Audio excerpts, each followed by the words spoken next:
पेंता सजोर पेंता। साथियों, मैं अपनी बात रखूं इससे पूर्व आज के कार्यक्रम के मुख्य अतिथि सम्मानीय हमारे तिरुमाल झमकलाल सरियाम जी, सम्मानीय हमारे राष्ट्रीय उपाध्यक्ष इंद्रबांसा उइके जी, सम्मानीय मेरे बड़े भाई देवरागन बलाबी जी, सम्मानीय हमारे त्रिवेद दुर्वे जी, सम्मानीय हमारे सीएल गेडाम सर और दूर दूर से चल के आए हमारे जनता जनार्दन, मेरी माताएं बहनें युवा साथी, आप सभी को पवन साह सरियाम का सेवा जवाहर पेंता। आप सभी को पता है कि चावल पानी में भी अभी कुछ दिनों पहले आंदोलन हुआ था, हमारा हुआ था ना। वो आंदोलन क्यों हुआ था आप लोगों को पता है?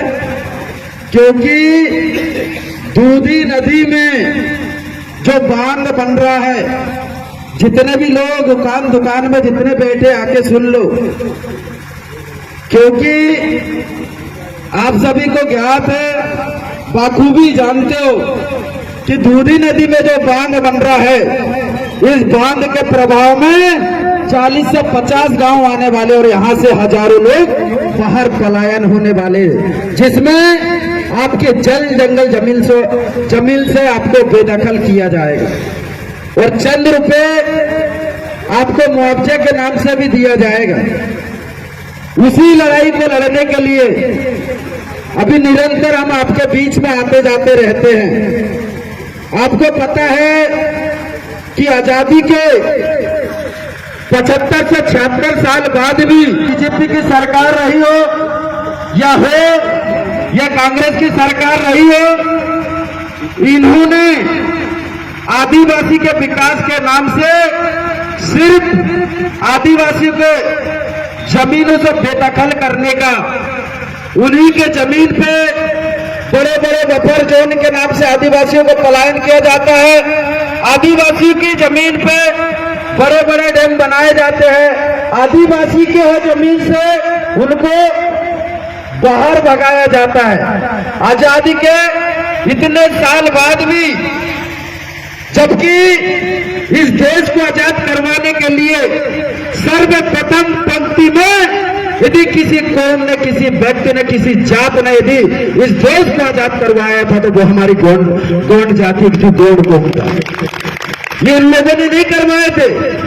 जो लोग बाहर से आके छिंदवाड़ा जिले में राज कर रहे और जो लोग आज आप लोगों को यहां से भगाने का प्लान कर रहे, इन लोगों ने कोई योगदान नहीं किए।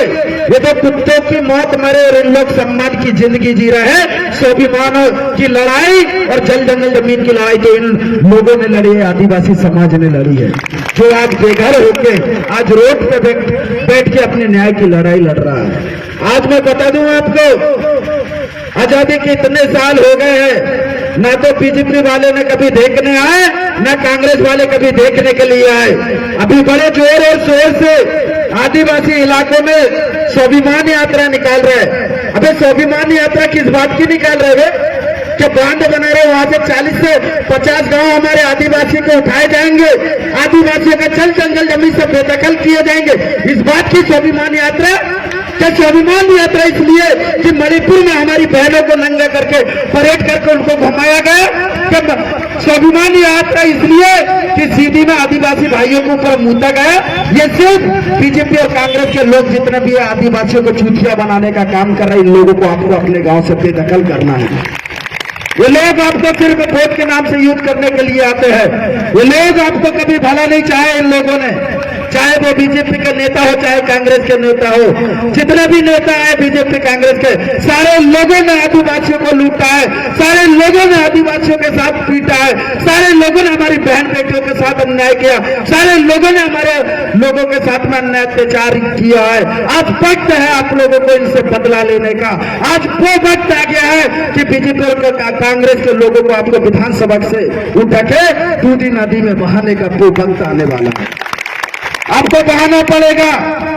क्योंकि 5 साल में एक बार लोकतंत्र का पर्व आता है विधानसभा का। इस पर्व में आप सभी को हिस्सेदारी लेना है।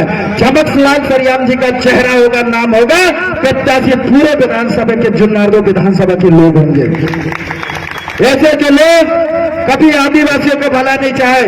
आपको लगता होगा कि वो लोग भी आते हैं, बीजेपी कांग्रेस वाले भी तो जैसे बच्चा गोंडवाना बोलते हैं, वो लोग भी पीला गमछा डालते हैं। भट्टी जी ने सही कहे थे जाते जाते, इन लोगों को कहा करे थे 25 साल पहले बोल के गए थे कि बेटा कब तक छुपे रहोगे सूखे पत्तों की आड़ में, कि बेटा कब तक छुपे रहोगे सूखे पत्तों की आड़ में, एक न एक दिन आने पड़ेगा आपको गोंडवाना की बाजार में। और आज देखो बीजेपी और कांग्रेस के नेताओं को बिना पीला गमछा और बिना जैसे के काम चल नहीं रहा है, जैसे जय गोंडवाना बोलना पड़ रहा है उन लोगों को। आज तो इतने मजबूर हो गए ना, लोग कभी जैसे जय गोंडवाना नहीं बोला करते थे।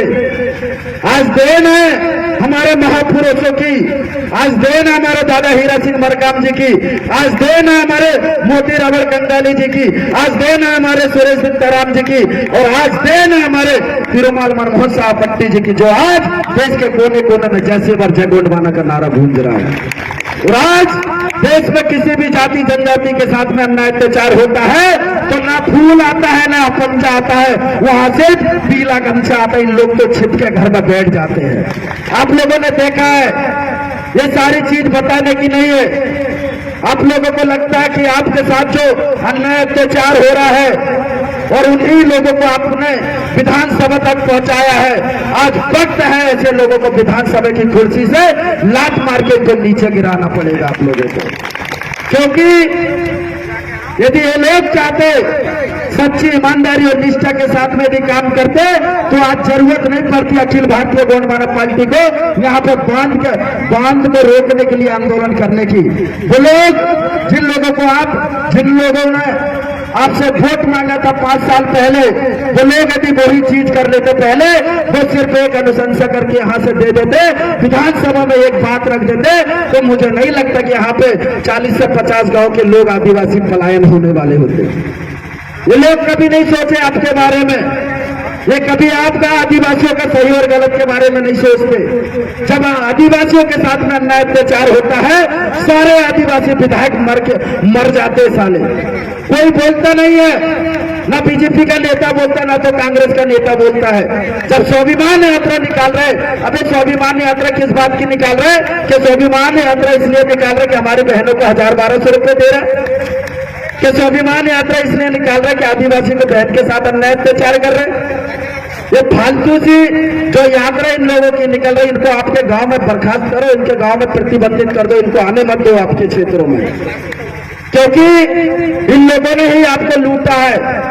आजादी की सबसे पहले की जो लड़ाई थी आप लोगों के पुरखों ने, हमारे पुरखों ने लड़ी है, इन लोगों ने नहीं लड़ी है। हमारे पुरखों ने नाक नहीं कटाई, गला कटवाया था, और आज उनको लगा था कि हमारे जाने के बाद में हमारी आने वाली पीढ़ी, हमारे आने वाली जनरेशन, मेरे आने वाली पीढ़ी को मान मिलेगा, सम्मान मिलेगा, जीने का अधिकार मिलेगा। पर उनको क्या पता था कि बीजेपी और कांग्रेस का राज आएगा तो आदिवासियों का जल जंगल जमीन से बेदखल किया जाएगा। उनको नहीं पता था। यदि ऐसा रहता तो अंग्रेजों के ऊपर तीर कमान चलाने से पहले ये बीजेपी कांग्रेस के लोगों के ऊपर तीर कमान चला देते। इन लोगों को लग रहा है कि भाई आदिवासी भोला वाला होता है, आदिवासियों के साथ में अन्याय अत्याचार भी करते हैं, 5 साल के बाद में जाते हैं, उनको 60 साल के बुढ़े को 40 रुपए का पौवा भी देते हैं तो वो उसमें वोट दे देता है। होता है ऐसा अक्सर कर, होता है ना। तो इस बार मैं बता दूं आपको कि वो 60 साल के हमारे सियाने बुजुर्ग, आप लोगों से अपील और निवेदन है कि वो 40 रुपए के पहुआ में अपने परिवार का भविष्य और परिवार का मान सम्मान उनके ऊपर दाव पे मत लगाना, उसको नीलाम मत करना बीजेपी कांग्रेस के लोगों के बीच, क्योंकि इन लोगों ने आपको पैसा इसलिए दिया जाता है क्योंकि 5 साल जब मलमल के गद्दे में राज करते हैं, चावल बासमती खाते हैं, कभी आपके बीच में नहीं आते, कभी धूप में नहीं निकलते, इसलिए उनको पैसा देने की जरूरत पड़ती है। बीजेपी और कांग्रेस के जो नेता इधर घूम रहे हैं, जो स्वाभिमान यात्रा निकाल रहे हैं, इनकी गजर, इनके अंदर दम है, तो बिना पैसे के वोट लेके बताए, जब इनको बताएंगे इनकी जमानत जब्त कैसी होती है। तो कभी सच्ची और ईमानदारी से लोकतंत्र का पर्व में मना नहीं सकते जो लोग दारू इन लोग बढ़ते हैं, और दारू हमारे लोगों की 5 लीटर से कम रहती है, उसको पकड़ने का काम पुलिस वाले भी करते हैं। करते कि नहीं करते हैं? यही लोग उनका अभी समर्थन करेंगे। अभी सभी को पता है बीजेपी और कांग्रेस के नेता पूरे, कोई रेत माफिया है, कोई सट्टा माफिया है, तो कोई दारू माफिया है, पर पुलिस वाले उनको नहीं पकड़ते। यदि किसी आदिवासी यदि घर में दारू बना रहा है तो उसको पकड़ने के लिए पूरी फौज लेके चले जाते हैं। ऐसे पुलिस वाले हैं हमारे। ऐसे लोगों को भी हमें सबक सिखाना है, क्योंकि पुलिस भी हमारी नहीं है। जिसका राजा है उसके लिए गाते वो लोग। अब आपको राजा बनाना है, जिस दिन आपने राजा बना लिया तो जब पुलिस वाले को जैसा आप बोलोगे वैसा वो नाचने के लिए तैयार रहेंगे। आपको राजा बनाना पड़ेगा। और रही बात जो बेदगा नदी में जो फॉरेस्ट ऑफिसर के द्वारा जो टैक्स लिया जा रहा है, इन लोगों की औकात और बखत नहीं है। अब आप जाके देखना, यदि 1 रुपया भी यदि आदिवासी किसी भी समाज से यदि 1 रुपया लेने का भी काम करते हैं तो वही आके उनकी औकात और बखत दिखाने का काम ही गोंडवाना के लोग करेंगे। ये वही नहीं, किसी भी लोग, किसी भी जनजाति समुदाय से हो, किसी भी जाति से हो, किसी के भी साथ अन्याय अत्याचार होता हो, बेशक आप अखिल भारतीय गोंडवाना पार्टी के लोगों से समर्थन ले सकते हो, सपोर्ट ले सकते हो। हम बीजेपी और कांग्रेस के जैसे दलाली करने वाले नेता नहीं है। हम स्वाभिमान और सम्मान की लड़ाई लड़ने वाले लोग हैं। हम कभी समझौता नहीं करते। अभी आपने देखा होगा भट्टी जी ने जाते जाते कहा था कि यदि आपको जय सेवा और जय गोंडवाना बोलना है तो आपको गोंडवाना में ही रहना पड़ेगा। यदि आप कांग्रेस में जाओगे तो कहीं जाके आपको कमलनाथ के पैर पड़ना पड़ेगा, तो कहीं नकुलनाथ के पैर पड़ना पड़ेगा, कहीं सोनिया गांधी के पैर पड़ना पड़ेगा। पढ़ना पड़ेगा कि नहीं पढ़ना पड़ेगा? यदि बीजेपी में जाओगे तो शिवराज की जय जयकार करना पड़ेगा, तो मोदी की जय जयकार करना पड़ेगा। यदि आपको गोंडवाना में रह के समाज की बात करना है तो आपको अखिल भारतीय गोंडवाना पार्टी में आके काम करना पड़ेगा। अखिल भारतीय गोंडवाना पार्टी में आके काम करना पड़ेगा। जितने भी लोग 5 साल तक यदि आप बता दो कोई बीजेपी का और कांग्रेस का नेता हो जो आदिवासियों को न्याय दिलाने के लिए एक FIR भी झेली हो तो सारी जिंदगी गुलाम कर देंगे। 5 साल में बताओ आपका इधर का कोई नेता ऐसा? जो नेता सिर्फ आपको वोट के नाम से यूज करते हैं और सारे लोग मर जाते हैं जब आदिवासियों के साथ में अन्याय अत्याचार होता है। कहाँ घुस जाते हैं लोग? कौन से बिल में घुसते थे लोग? कोई नेता क्यों नहीं बोल रहा कि बांध रुकवाना करके? क्यों नहीं बोल रहे भाई बीजेपी कांग्रेस के लोग? मजा आ रहा है इनको क्या? अब आप लोगों के पास में उनकी चाबी है। जैसे ही आपके गांव में वोट मांगने के लिए आएंगे तो साले इनका गला उधर ही दबाने का काम करिए आप लोग। वही दबाइए इनका गला। जब आपके बहन के साथ में अन्याय अत्याचार हुआ मलानडाना में, तो यही आज आपके बीच में मुख्य अतिथि के रूप में आए सम्मानीय हमारे अखिल भारतीय गोंडवाना पार्टी के राष्ट्रीय अध्यक्ष झमकलाल सरियाम जी के नेतृत्व में 56 दिन आंदोलन चला भारी बारिश में। बीजेपी कांग्रेस के नेता ने कितने आंदोलन करे बताओ? कितने नेता है ऐसे जो दूसरों को न्याय दिलाने के लिए जेल काटी हो? जेल किस ने काटा था आपको पता है ना? भाई हमारे देवरावण भलाभी और हमने। तो आप लोगों ने देखा होगा कि आज की डेट में भाई भाई का नहीं होता, हम तो समाज के लिए जेल काटी है। काटी नहीं काटी? तो इसलिए आपका भी फर्ज बनता है। उसी फर्ज के नाते हम आप लोगों से कह रहे हैं कि आने वाले विधानसभा चुनाव में कमर कस लो, गांठ बांध लो। आपको इस 2023 के इस मिशन में दादा मन मनमोहन साहब भट्टी जी का सपना पूरा करना है तो जुन्नारदेव विधानसभा से झपकलाल सरियाम जी को विधानसभा तक पहुंचाना पड़ेगा आपको। यदि नहीं पहुंचाए तो मैं बता दूं आपको कि आने वाले जो 2023 के बाद जो 24 लगने वाली है, बीजेपी और कांग्रेस के नेता आपको गिन गिन कर चुन चुन के मारने वाले हैं। मार ही रहे। कौन आता आपको बचाने के लिए? कोई नहीं आता। न कभी आएंगे जो लोग, ऐसे लोग जो गद्दार हो, दलाल हो, जो पैसे के नाम से राजनीति करते हो। हमारी तो मान सम्मान और स्वाभिमान की लड़ाई है। हम विधायक भी ना बने ना तो जब तक जिंदा है तब तक इस समाज सेवा करते रहेंगे हम। ऐसे ईजीपी बीजेपी में जाने का काम कभी करेंगे नहीं, जब तक जिंदा है तब तक। नहीं तो आपने देखा होगा बीजेपी कांग्रेस में जाते लोग तो विधायक नहीं बनते तो कांग्रेस में कूदते, कहीं कांग्रेस से बीजेपी में कूदते हैं। हमारी वो लड़ाई नहीं है। हमारी जो लड़ाई है भारतीय संविधान की 8वीं अनुसूची में हमारी गोंडी भाषा को मान्यता मिलना चाहिए। 8वीं अनुसूची में दर्जा प्राप्त होना चाहिए और दर्जा प्राप्त करने के लिए आपको अपने बीच के नेता को विधानसभा तक पहुंचाना पड़ेगा, तब जाके 8वीं अनुसूची में आपके गोंडी भाषा को मान्यता दर्ज होगा। जैसे जैसे आपने देखा है जहां जैसी बोली बोली गई वहां वैसा राज्य बनाया गया। छत्तीसगढ़ी बोलने वाले को छत्तीसगढ़ मिला, मराठी बोलने वाले को महाराष्ट्र मिला, गुजराती बोलने वाले को गुजरात मिला, उड़िया बोलने वाले को उड़ीसा मिला। इस देश को सर्वप्रथम आजाद करवाने वाले, सबसे पहली लड़ाई लड़ने वाले इस गौड़ समाज के लोगों का गौंडवाना राज कहाँ है भाई? कहाँ है? 13 लाख से ज्यादा लोग यहाँ पे गोंडी भाषा बोलते हैं। कहाँ हमारा गोंडवाना राज? ये विधायक नहीं, हमारा गोंडवाना राज और हमारी भाषा धर्म संस्कृति को भारतीय संविधान में सुरक्षित रख के उनको मान्यता प्राप्त करवाना है। कहाँ आपका गोंडवाना राज? महल, किला, गढ़, अटारी और बावली और दीवारें चीख चीख के चिल्ला चिल्ला के कह रहे कि इस देश में, इस विभाग में, इस धरती में गोंडों का राज था, ना कि बीजेपी और कांग्रेस का। आपके शासन काल में सोने और चांदी के सिक्के चला करते थे। यदि आपको देखना है तो कलकत्ता के मेमोरियम म्यूजियम में जाके देखिए। हमारे राज्यों में, हमारे पुरखों के राज्यों में सोने और चांदी के सिक्के चला करते थे, और आज आप देखिए बीजेपी और कांग्रेस के शासन काल में कागज के फटे नोट के लिए हम दर दर भटक रहे और भटक रहे, तरस रहे हैं कागज के फटे नोटों के लिए। ऐसी दरबदतर हालत कर दी है बीजेपी और कांग्रेस के लोगों ने हमारी।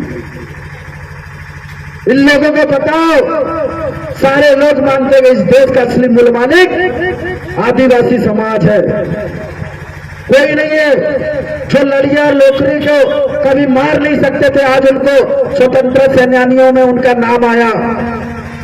पर जिसने इस देश को आजाद करवाया उस कौम के किसी व्यक्ति का स्वतंत्र संग्रामी में नाम नहीं है, किसी का नहीं है। कभी उन लोगों ने नहीं सोचा कि आदिवासी समाज आगे बढ़े। आज उनको लगता है कि आज जो 25 साल पहले जो गोंडवाना समग्र क्रांति आंदोलन जो बना था वो इन्हीं मुद्दों को लेकर बना था, और इसलिए बना था कि बीजेपी और कांग्रेस के नेता ईमानदारी से काम नहीं कर रहे थे, इसलिए अखिल भारतीय गोंडवाना पार्टी आप लोगों के बीच में आई है। यदि जो लोग ईमानदारी से भी आज भी काम करें तो हमें क्या जरूरत थी ये हमें गोंडवाना में आके बात करने की? ये लोग गद्दार है, दलाल है, ये पैसे की राजनीति करते, चाहे बीजेपी के लोग हो चाहे कांग्रेस के लोग हो। सारे लोगों ने आदिवासियों को प्रताड़ित किया है। 45 साल से कमलनाथ जी यहाँ पे सांसद है, फिर भी डेली आप बस स्टॉप में जाकर देख लो, इसी क्षेत्र की बात करता हूं मैं, बेला खारी और तामिया के लोग पिपरिया जाते हैं काम करने के लिए। 45 साल में क्या 45 फैक्ट्रियां नहीं बनवा सकते थे आदिवासियों के लिए? कमलनाथ जी पूरे देश के कोने कोने में जाके छिंदवाड़ा विकास का मॉडल के नाम से हाहाकार मचा रहे हैं, बोल रहे हैं कि छिंदवाड़ा विकास का मॉडल, छिंदवाड़ा विकास का मॉडल है। पर उनको क्या पता कि छिंदवाड़ा विकास का मॉडल नहीं, छिंदवाड़ा आदिवासियों का विनाश का मॉडल कमलनाथ जी ने तैयार करके देश विदेश में हाहाकार मचा रहे हैं। उन लोगों ने कभी नहीं सोचा। अभी शिक्षा का क्षेत्र देख लो, कई जगह तो स्कूल है, टीचर नहीं है, टीचर है, स्कूल नहीं है, बच्चे नहीं है। अभी आपके क्षेत्र में अच्छे स्वास्थ्य, यदि आप बीमार हो जाओ तो आप रजनाली डॉक्टरों के भरोसा हो, यदि झोलक छाप डॉक्टरों के भरोसे हो आप लोग नहीं करवा सकते प्राइवेट डॉक्टरों के पास में इलाज, आप नहीं पढ़ा सकते अपने बच्चों को प्राइवेट स्कूलों में, क्योंकि आप आर्थिक स्थिति से कमजोर हैं। वो लोग जिन लोगों को आपने 45 साल से यहाँ का राजा बना के रखा, क्या दिया 45 साल में? एक जनहित का काम बताओ आप मुझे। यहाँ पे आपको मैं बताऊं, चावल पानी हो चाहे आपका झिरपा हो, इधर वो तहसील बनना था, यदि आपको कोई भी काम करवाना तो वहां दौड़ के जाना पड़ता तामिया। यहाँ से 50 से 70 किलोमीटर दूर है। 45 साल में इतना दिमाग नहीं है क्या? इधर के नेता लोग जो आते हैं बीजेपी कांग्रेस वाले, इनको नहीं लगता कि इसको उप तहसील बनाना चाहिए था, नहीं बनाना चाहिए था? कितने लोग यहाँ से परेशान होते हैं, कितने लोग वहां तामिया जाते हैं जिनके पास में पैसा नहीं रहता, उधारी बाड़ी करके उनका काम करवाने के लिए जाते हैं। सारी चीज यहाँ होना था ना 45 साल में। शिक्षा का क्षेत्र देख लो, हमारे लोग, हमारे बच्चे एमपी लेवल की शिक्षा तक समझ के रह जाते हैं। हमारे लोग आईएएस आईपीएस कलेक्टर बन ही नहीं पाते। क्यों बनेंगे भाई? क्योंकि शिक्षा का मॉडल है ही नहीं है, ये विकास का मॉडल है छिंदवाड़ा जिला कमलनाथ जी का। इस बात को आपको समझना पड़ेगा। जैसे ही आप सभी ने देखा कि जहां जहां भी अन्याय अत्याचार होता है, पूरे बंगाली लोग कमल कुंड में घुस के बैठ जाते हैं। बैठ जाते हैं कि नहीं बैठ जाते हैं? वही चीज है। आप लोगों से एक अपील करने के लिए आया हूं। आप सभी से एक निवेदन है, अपील है कि आने वाला जो समय है बहुत कठिन समय है, बहुत गंभीर परिस्थितियों का समय है। वोट और बेटी दोनों समान है। जब आप अपनी बेटी को किसी घर में यदि किसी बेटे के साथ में शादी कर रहे होते हो तो बिना 2-4 बार देखे परखे, जब तक आप उनके घर में 2-4 बार आ नहीं जाते, जा नहीं जाते, उठना बैठना नहीं होता, तब तक आप अपने बेटे का हाथ दूसरे के हाथ में नहीं देते हो। जब वोट की बात आती है तो क्यों मेरे समाज के लोग बिना सोचे समझे जय जय कमलनाथ करके, जय जय नकुलनाथ करके, जय जय शिवराज करके क्यों आंख बंद करके वोट दबा देते हो भाई? क्यों अपने आप को गिरवे रख रहे हो उन लोगों के सामने? क्यों कमजोर बन रहे हो आप उन लोगों के सामने? क्योंकि मैं बता दूं आपको, जब तक आप उनको वोट देते रहेंगे ऐसे ही आप लुटते रहेंगे, पिटते रहेंगे और बिकते रहेंगे। ऐसे ही आप लोगों को बता दूं, जब भी सोच समझ के बेटी और वोट, आज की डेट में मैं बताऊं, पहले राजतंत्र में राजा का बेटा राजा वही बनता था जो रानी के पेट से पैदा होता था। सही बात है ना दादा? राजतंत्र में जब से लोकतंत्र आया तो लोकतंत्र में ऐसा नहीं है, राजा वही बनता है जो पेटी के निकलता, पेटी जिसमें वोट निकलती, पेटी से वोट निकलती, वो राजा बनता है। ये आपको हक मिला, अधिकार मिला है। इसलिए आप सभी को मैं बता दूं, जो सम्मान और स्वाभिमान की बात करे, जो आपके हक अधिकार की बात करे, ऐसे झमकलाल सरियाम जी को आपको विधानसभा तक पहुंचाने का काम करना है। आज उन्हीं के लिए अपील करने के लिए आप लोगों के बीच में आया हूं मैं, कि आने वाले समय में आप सभी को जिम्मेदारी लेना है कि झमकलाल सरियाम जी ना भी पहुंचे आपके क्षेत्र में, तो आप सभी की जिम्मेदारी है कि सभी कार्यकर्ता अपने अपने क्षेत्र में जाके अखिल भारतीय गौंडमाना पार्टी के प्रत्याशी हमारे झमकलाल सरियाम जी के लिए वोट के लिए अपील करोगे, खुद भी वोट दोगे और दूसरों को भी वोट दिलवाओगे। जिस समाज ने आपको जन्मा है, जिस समाज ने आपको रोटी दिया है, जिस समाज ने आपको बेटी दिया है, जिस समाज ने आपको मरने के बाद कंधा दिया है, इस समाज का कर्ज अदा करना है तो आपको अखिल भारतीय गौंडमाना पार्टी के प्रत्याशी झमकलाल सरियाम जी को विधानसभा तक पहुंचाना पड़ेगा। पहुंचाने के लिए तैयार हो? जोरदार नारे लगाएंगे, खड़ा पेंता, सजोर पेंता, भट्टी जी का मिशन अधूरा। साथियों, मैं जाते जाते हमेशा एक शायरी बोलता हूँ युवाओं के लिए कि संघर्षों के साए में घनघोर जवानी पलती है, कि संघर्षों के साए में घनघोर जवानी पलती है, जिस ओर जवानी जाती है उस ओर जमाना चला जाता है। युवाओं में वो ताकत होती है कि आई नदियों के बीच यदि खड़े हो जाए तो नदियों की धार और भाप बदलने की जो ताकत होती है वो हमारे युवाओं में होती है। बहुत बहुत धन्यवाद। आभार।